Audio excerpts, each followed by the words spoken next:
Hey, if you own a VR, just stop doing what you're doing right now. Pause the video and get this game.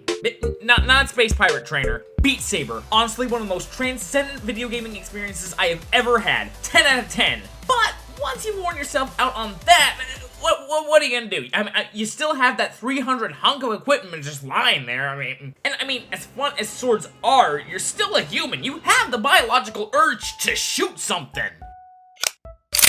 Well, the second mandatory purchase for all VR owners, without a doubt, has got to be Space Pirate Trainer. I mean, come on, you want to be like Ridley, right? I mean, look at him, he can do that. That's awesome.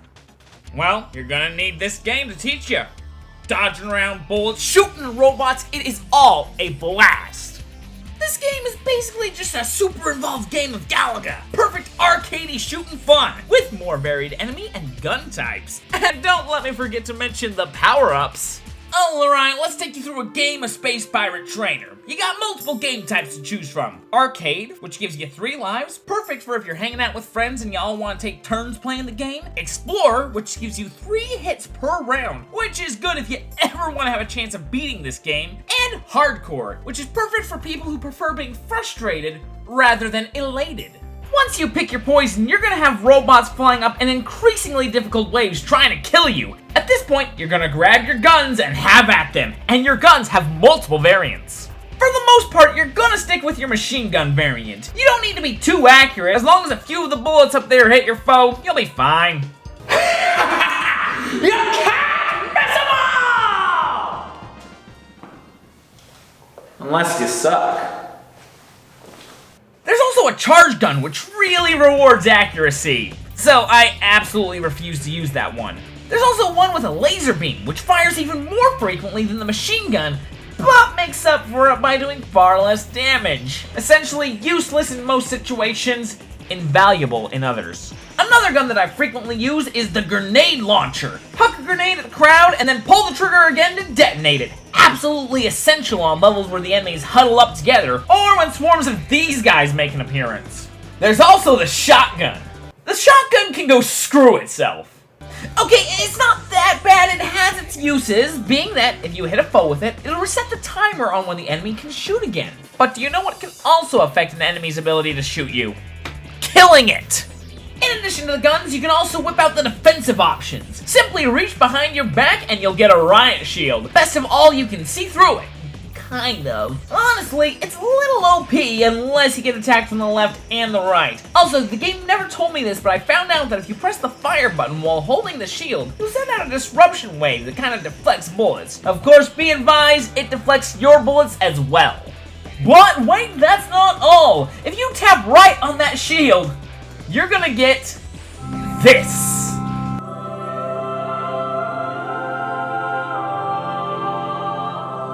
Now this is what Space Pirate Trainer needs to be remembered for. The signature weapon that sets it apart from anything I've ever played. Now, it may look like a baseball bat with a laser on one side of it, but this, my friends, is so much more than that. First off, it does what you might expect. Send bullets back to their masters.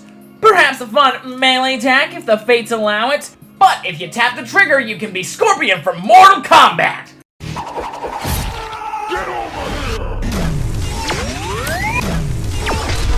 Now, fair warning, we're gonna feel super cool every single time you do this, so you're gonna wanna bring a coat.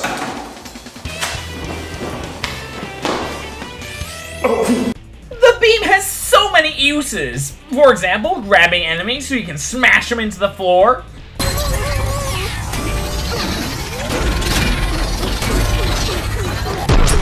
You can throw grenades way further. I mean, not accurately, but that is way further.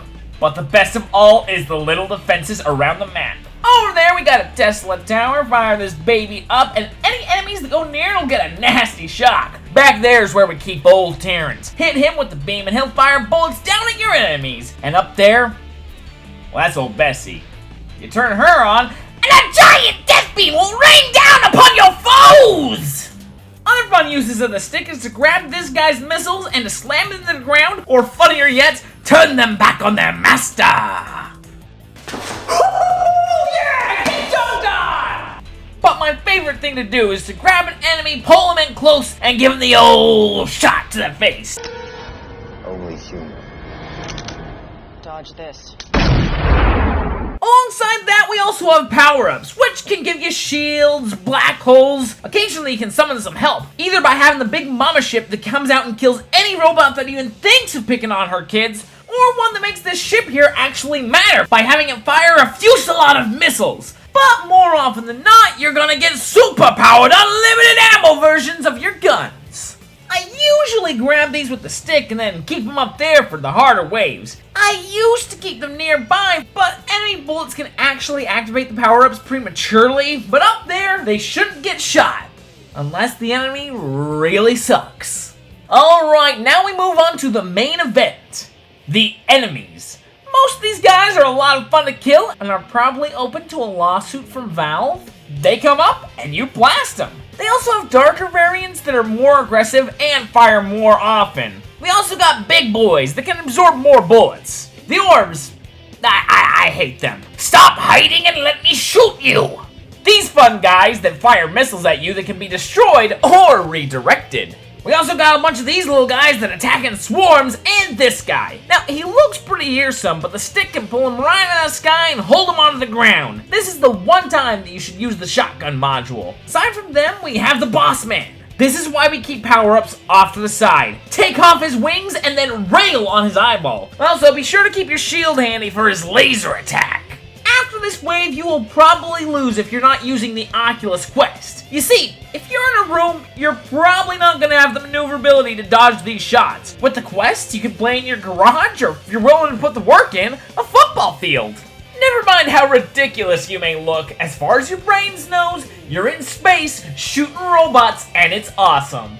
If you make it through enough waves though, the Big Daddy ship will come down. He'll spawn lots of robots, and you need to deal with them as well as his turrets, which include a machine gun, a rocket launcher, blue lasers, which are a total joy to dodge, and a fourth one, which I can't remember right now. Now, I am assuming that you can beat this game, but in the 10 hours I've spent playing this game, I've only gotten to this final form once. My guess is that the center beam might be able to be reflected back in him, but I don't know. Of course, some rounds end with me on the ground, shield covering my face, gun swinging around wildly, screaming to some pagan god. No! No! No! No! But if you have VR, especially the Oculus Quest, I cannot recommend this game enough. It's probably the reason that God invented VR, but outside of Beat Saber, of course.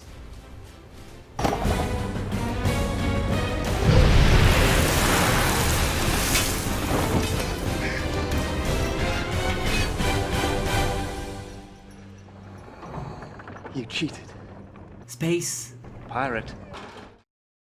Hey guys, thanks for watching my video. I recently got a VR, so if this video does alright, I can make more VR content. Also, in June, I plan to remake the big thing I put at the beginning, the da-da-da-da-da, yeah.